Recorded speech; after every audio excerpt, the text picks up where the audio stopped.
tapat, matatag at maaasahan balitang tama at totoo lamang dito sa Pilipinas Network. Magandang araw sa ating mga kababayan sa Pilipinas at sa buong mundo.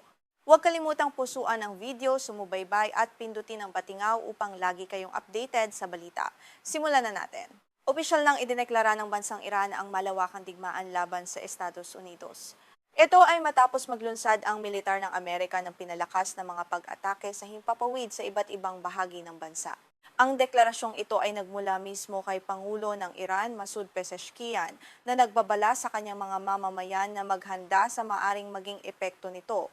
Ayon sa mga ulat, ginawa ni Pangulong Pezeshkian ang pahayag kasunod ng malawakang pag-atake ng puwersang Amerikano nitong madaling araw ng Hulyo 20. Sinalakay ng mga eroplanong pandigma ng Estados Unidos ang mga target sa hilaga at gitnang bahagi ng bansa. Ang hakbang na ito ng Washington ay nagpapakita ng napakabilis na pag-init ng tensyon na matagal nang namumuo sa pagitan ng dalawang makapangyarihang bansa sa rehiyon. Bago ang pinakahuling pag-atake, ang mga naunang pag-atake sa himpapawid ng Estados Unidos ay nakatuon lamang sa mga lugar na malapit sa kipot ng Hormuz. Napakahalaga ng rutang ito dahil dito dumaraan ang halos 20% ng kabuuang supply ng langis sa buong daigdig. Ngunit sa paglawak ng saklaw ng mga pambobomba ng Amerika, malinaw na pumasok na sa isang bagong yugto ang madugong komprontasyon ng dalawang panig sa rehiyon.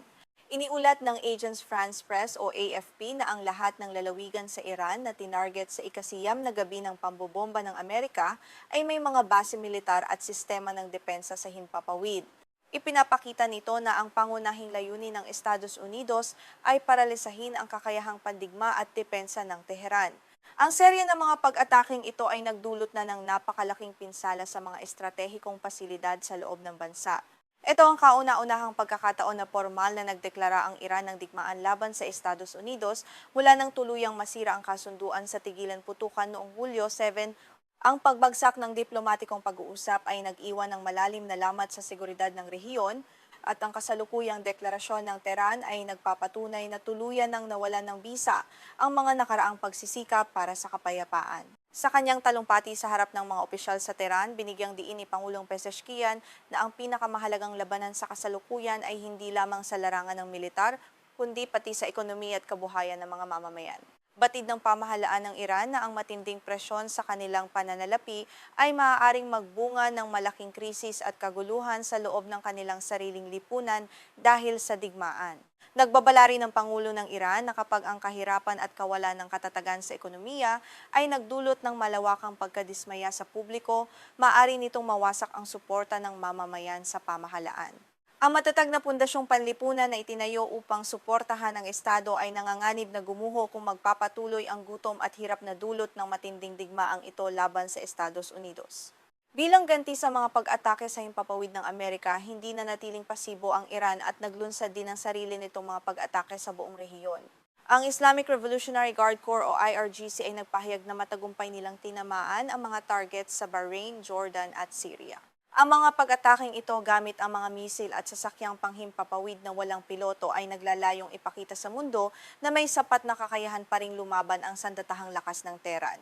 Kinumpirma naman ng pamahalaan ng Bahrain na tinarget ng Iran ang kanilang sistema ng nabigasyon sa himpapawid. Ang mapanganib na hakbang na ito ay naglagay sa panganib sa mga paglipad ng mga sibilyan sa rehiyon. Nagdulot ito ng matinding pangamba sa mga karatig bansa na maaaring madamay ang buong gitnang silangan sa mas malawak na kaguluhan sa mga darating na linggo. Bagamat patuloy ang maras na bakbakan sa pagitan ng dalawang panig, mayroon pa ring natitirang linya ng komunikasyon. Ayon kay Esmail Baghaei, tagapagsalita ng Ministry ng Ugnayang Panlabas ng Iran, nagpapatuloy pa rin ang palitan ng mga mensahe sa pamamagitan ng mga ikatlong bansa. Ipinapakita nito na sa kabila ng deklarasyon ng digmaan, hindi pa tuluyang isinasara ng Tehran ang pinto para sa mga diplomatikong solusyon sa kasalukuyang krisis. Sa isang pulong balitaan sa Tehran, sinabi ni Baghaei na nakatanggap sila ng ilang panukala mula sa mga tagapamagitan upang mapahupa ang tensyon. Bagamat hindi niya idinetalye ang nilalaman ng mga mungkahi, malinaw na sinusubukan ng pandaigdigang komunidad na pigilan ang tuluyang pagsiklab ng isang malaking krisis na maaaring magkaroon ng malubhang epekto sa pandaigdigang merkado ng enerhiya at ekonomiya. Kaugnay nito, iniulat ng AFP batay sa mga mapagkakatiwalaang sanggunian sa Pakistan na nakatakdang bumiyahe si Ministro ng Ugnayang Panloob ng Iran Eskandar Momeni patungong Islamabad. Ang Pakistan ay kilalang bansang madalas mamagitan sa mga diplomatikong hidwaan sa rehiyon. Bagamat hindi pa opisyal na inihahayag ang layunin ng paglalakbay, inaasahang may kinalaman ito sa paghahanap ng mapayapang resolusyon sa patuloy na lumalalang krisis. Kung ating babalikan ang kasaysayan ng kasalukuyang hidwaan, nagkasundo ang Estados Unidos at Iran sa isang pansamantalang tigilan putukan noong kalagitnaan ng Hunyo. Ang kasunduang ito ay nagbigay ng 3 linggong kapayapaan sa rehiyon ng Golpo ng Persia. Ngunit ang maikling panahong ito ng kapayapaan ay agad ding naglaho dahil sa hindi pagkakaunawaan at patuloy na hinala sa pagitan ng mga pamahalaan ng dalawang bansa. Ang ugat ng muling pag-init ng tensyon ay nagmula sa serye ng mga pag-atake ng Iran sa mga barkong pangkalakalan sa kipot ng Hormuz. Ang makipot na daan ng tubig na ito ang pinakamahalagang ruta para sa pagluluwas ng enerhiya mula sa rehiyon ng Golpo. Nais ng Tehran na magkaroon ng ganap na kontrol sa rutang ito, isang bagay na mariing tinututulan ng Estados Unidos at ng mga kaalyado nito sa buong mundo. Bilang tugon sa mga hakbang ng Iran, muling ipinatupad ng Estados Unidos ang pagharang sa mga daungan ng Iran upang pigilan ang pagluluwas nito ng langis. Bukod dito, naglunsad din ng Amerika ng mga paunang pag-atake sa himpapawid upang sirain ang mga pasilidad na ginagamit ng Iran sa panggugulo sa mga barko. Ang mga hakbang na ito ay nagbunga ng matinding galit mula sa pamahalaan at militar ng Tehran. Ang banta ng malawakang digmaan sa pagitan ng dalawang bansa ay nagdudulot ngayon ng malaking takot sa pandaigdigang ekonomiya. Dahil sa panganib sa kipot ng Hormuz, maaaring magkaroon ng matinding krisis sa supply ng langis na maaaring magdulot ng mabilis na pagtaas ng presyo ng petrolyo sa buong mundo. Apektado rito maging ang mga bansa sa Asya kabilang ang Pilipinas na lubhang umaasa sa inaangkat na langis para sa kabuhayan. Nagpapahayag na rin ng matinding pagkabahala ang mga karatig bansa sa gitnang silangan. Natatakot ang marami na ang hidwaang ito ay maging mitya ng mas malawak na digmaan na magdadala ng kawalan ng katatagan sa buong rehiyon. Ang mga bansang tulad ng Saudi Arabia ay nananawagan ng matinding pagtitimpi mula sa magkabilang panig upang maiwasan ang tuluyang pagsiklab ng labanan at mas malaking trahedya sa gitnang silangan. Sa panig naman ng Washington, nanindigan ng White House na ang kanilang mga hakbang na militar ay naglalayong ipagtanggol lamang ang malayang nabigasyon at protektahan ang mga barkong pangkalakalan. Ayon sa mga opisyal ng Estados Unidos, hindi nila papayagan ang anumang bansa na harangan ang mga pandaigdigang ruta ng kalakalan at gagamitin nila ang lahat ng kanilang kakayahan upang mapanatili ang kaayusan sa rehiyon. Sa kabila ng matitigas na pahayag ng magkabilang panig, patuloy ang panawagan ng mga nagkakaisang bansa at ng iba pang pandaigdigang organisasyon para sa agarang pagpapahupa ng tensyon. Binibigyang diin ng mga eksperto na ang pagpapatuloy ng digmaan ay walang idudulot na mabuti kundi pagkawasak ng mga buhay at lalo lamang magpapahirap sa mga inosenteng mamamayang naiipit sa gitna ng matinding bakbakan. Sa pagtatapos ng ating ulat, patuloy nating babantayan ang mga susunod na kaganapan sa krisis na ito. Ang deklarasyon ng malawakang digmaan ng Iran ay isang seryosong babala na maaaring magbago sa takbo ng geopolitika sa buong mundo. Manatiling nakatutok para sa mga pinakahuling balita at malalimang pagsusuri dito lamang sa ating programa. Isang malaking balita ang sumabog mula sa gitnang silangan kung saan pumasok na sa ikasampung sunod na araw ang walang humpay na mga pag-atake sa himpapawid ng Estados Unidos laban sa mga target sa Iran.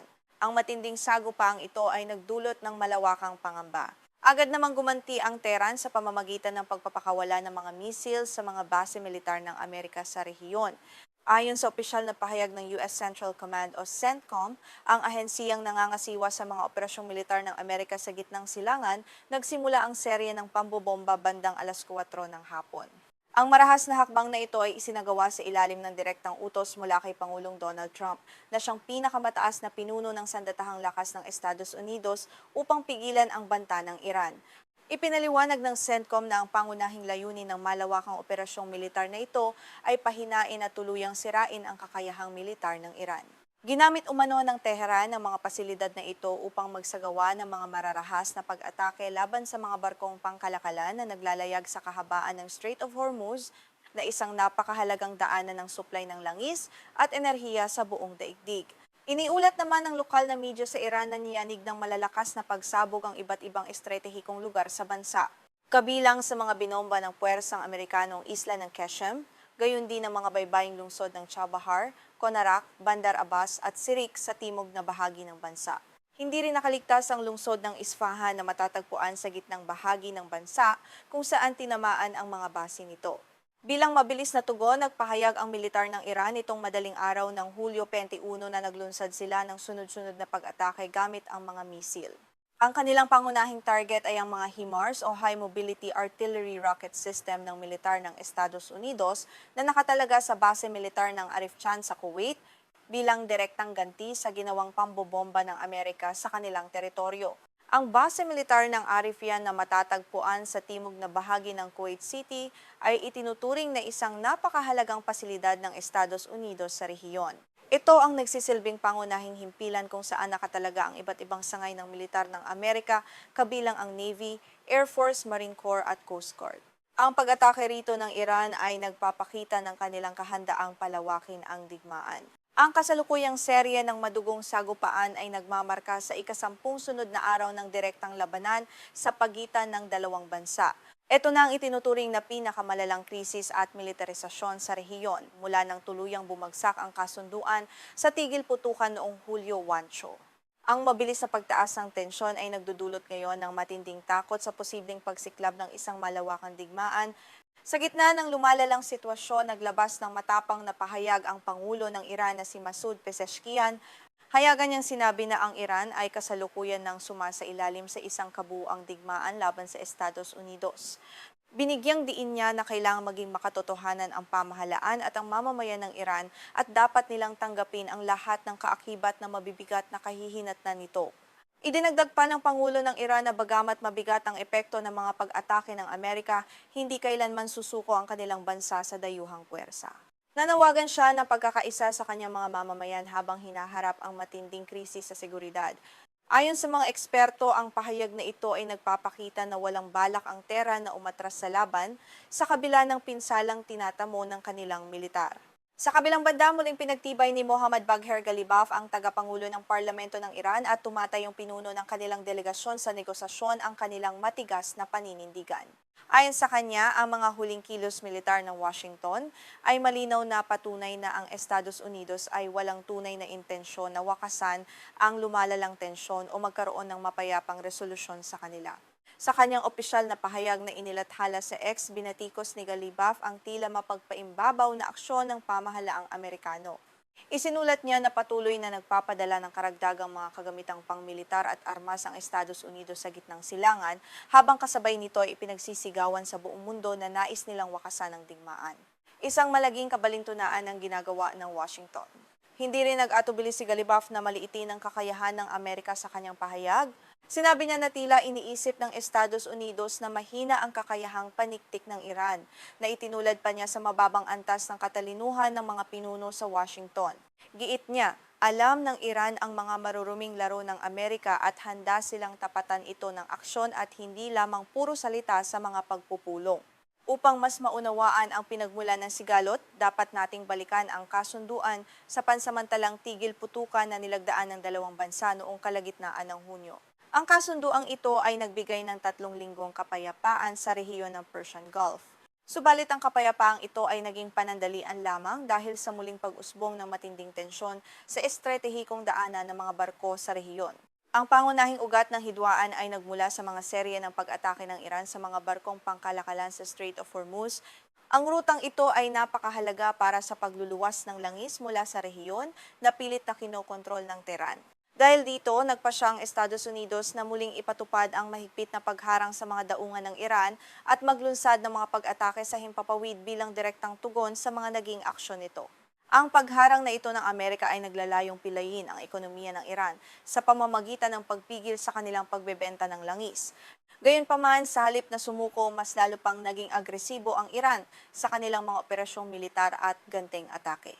Ang patuloy na sagupaan sa karagatan at himpapawid ay naglalagay ngayon sa buong pandaigdigang supply ng enerhiya sa isang napakadelikadong sitwasyon.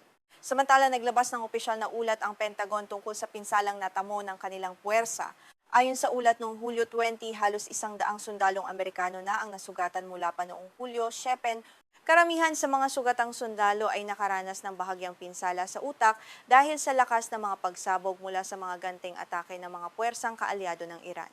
Bukod sa mga nasugatan, kinumpirma rin ng militar ng Estados Unidos ang pagkamatay ng 3 pang sundalo kamakailan. Dahil dito, umakyat na sa 17 ang kabuang bilang ng mga Amerikanong nasawi sa kasalukuyang yugto ng labanan laban sa Iran. Ang pagkasawi ng mga sundalong ito ay nagdulot ng matinding galit sa pamahalaan ng Amerika at nagbunsod ng mas marahas pang utos mula sa kanilang pinakamataas na pinuno. Sa kanyang pahayag sa social media, nagpahayag ng matinding babala si Pangulong Donald Trump laban sa Iran. Sinabi niya na sa bawat pagkakataong papatayin ng Iran ng isang sundalong Amerikano, magbabayad sila ng mas malaki at mas matinding pinsala bilang ganti. Ayon kay Trump, hindi papayagan ng kanyang administrasyon na masawi ang mga sundalong Amerikano nang walang kaukulang mabigat na parusa sa mga kaaway.